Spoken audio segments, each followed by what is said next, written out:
I'm just missing something there. Or like I'm taking an angle and I'm pushing it and I'm holding that angle for a split second too long, and I know I shouldn't be, but I haven't broken that habit yet. What service you playing? Central and West, Okay. North American. Okay. Okay. All right. Whenever you're ready, we'll load into a All right. factory. I'm hoping you find yourself some fights against these high levels that you're talking about. Yeah, a lot of level 60s play during the day during work hours. Sometimes it's usually a lot of Timmies after work, but yeah, I'm hoping I can find some high levels too. Yo, this was a 2-hour session, so I cut it up to the most relatable things or the most common issues I see in most players for you guys to take something away from the video. If you enjoy it, drop a like on it. If you're interested in coaching, links in the description. It's all in my butt.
What are you thinking?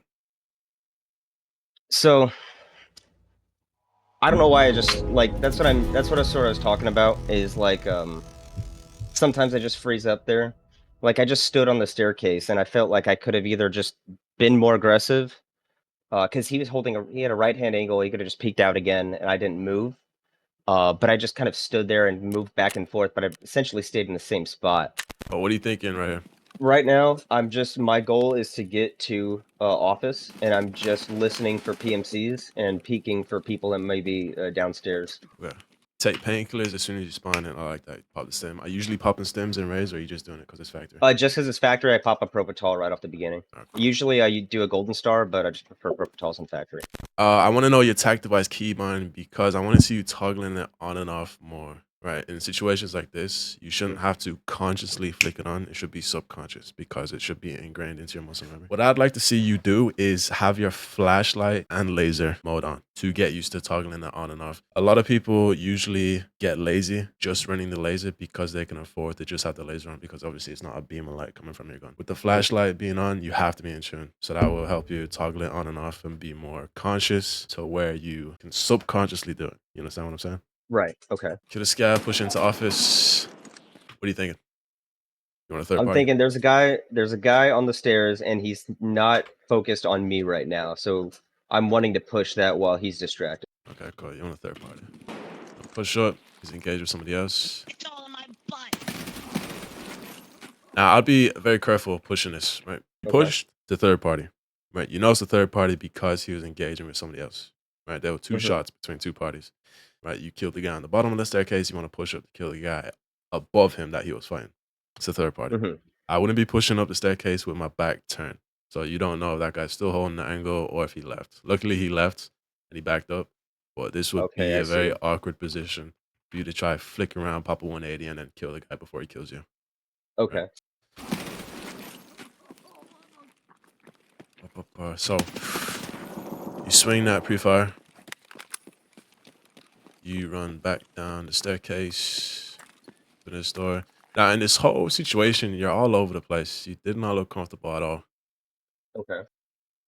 Tell me if I'm wrong, but you didn't look comfortable at all, running around, I jumping mean, around. you're essentially right because I'm just like searching for I'm just searching for PMCs Yeah, so and I don't know where they are. the pace you're playing right now is way too quick. Your mechanics are way too fast than what your brain is actually processing right now. And it's Okay. even more awkward because you're also out of stamina for a lot of this as well because you're running around so much. You know what I mean? I see. Okay. So now your mechanics can't even continue the pace that it's going at. So you always got to fluctuate your pacing. Your brain's trying to process what's happening. You're just playing too quick. I'd slow it down. Okay. I'd slow it down. Okay. Right, you All killed the right. first guy on the staircase. You now have control of the staircase, and you wanted to push it initially as well when you spawned in. So you now have control of the area. You don't need to be all over the place. Right, taking the sound cue. Gotcha. Someone's in the bathroom, take his fight. Keep your ears open for the guy on the third floor that the other guy was fighting on the staircase that you killed. You don't need to be fluctuating between the 4 floors, trying to kill whoever. It's quick. Just take your time, one floor at a time. Gotcha. Yeah. Okay. Oh, you pull a nade that. I'm a fan of that nade. I like you banking nades off of walls. I always recommend that. Now you're engaged with this guy. I notice you pre-fire a lot. Is that just for this raid Yeah. specifically, or do you think you do that in Well, general? I do pre-fire a lot, especially if I am hearing movement in the hallway and I just want to just put pressure on it, and if he's like peeking out, hopefully get the kill. Okay, it's not gonna matter as much in this situation because he's running a pistol. You know he's a shitter.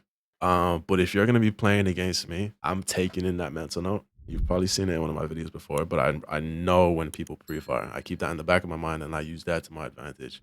So what I would be doing here is because there's a shit ton of angles for me to break line of sight. It would be a lot easier for me to drain your mag. And on top of that, I know Okay. what weapon you're using, so I know you only have 30 rounders running the SR3. Mm-hmm. Be careful doing Okay, that. that makes It sense. doesn't matter here much because this guy's a shitter and he's significantly less geared than you. But that would Yeah. be something that you want to be aware of as well. That could also tie into Okay. why you feel like you're getting outplayed by these higher levels. You going into fights pre-firing like this, you're making it very easy to anticipate your next play. And it even gives off the sense of, oh, this guy's panicking because he's pre-firing. You know what I mean? Okay. So then you give the other Okay. guy confidence. It goes into the psychological things of this game. There's a lot to talk about on that side.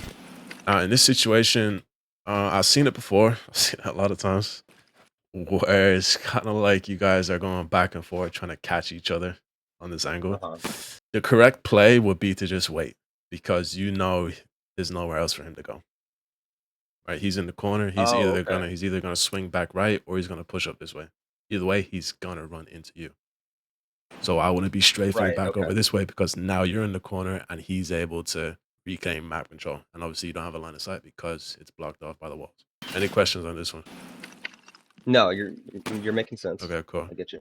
What I'll be doing here is because I would recognize this straight off. It'll take a little bit to get used to. Do you record your gameplay? I have GeForce experience recording. I usually only like clip highlights and stuff. I'd be clipping situations like this. I'll try to be conscious of situations like this. Like, why didn't I kill this guy Okay. quicker? It's because you took 2 Okay. steps to your left. That's literally it. I see. If you stood still, just took your time, aimed in, you would have strafed right back into your aim. I'd be aiming here. It's usually when people strafe left or strafe right, they usually strafe back. It's the same thing here. You guys both did actually. See the way he strafes out? What do you think he's gonna do? Yeah.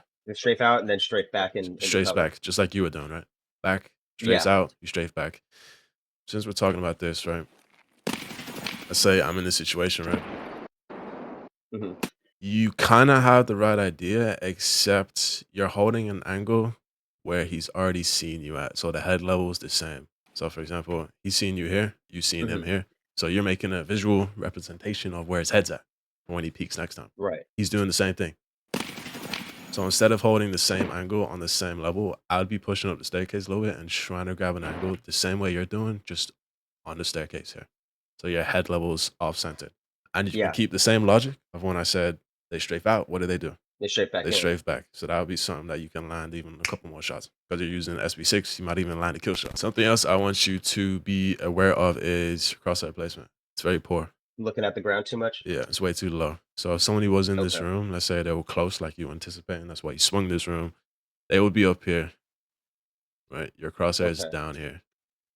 Right, that's a I see. big difference. There's a lot of time in Okay. that. Fights come down to milliseconds, yeah. And if you're wasting milliseconds Right. correcting your aim because your crosshair placement is poor, you're wasting time Mhm. and you're going into the fight with a disadvantage without even knowing. Yeah. I see. Crosshair placement Okay. shouldn't be an issue with you if you're running the laser on all the time because you always have like a dot on your screen to show you where you're aiming at. Mhm. But I don't think you're paying attention to that. Yeah, I didn't even realize I was looking at the floor that much. Yeah, this will be recording your gameplay and know it. Basically, I say recording your gameplay pre-session, you wouldn't notice it, but post-session, after you record these raids, you're gonna notice these things now because I'm opening your third eye pretty much. Okay. Now it gets really difficult, right?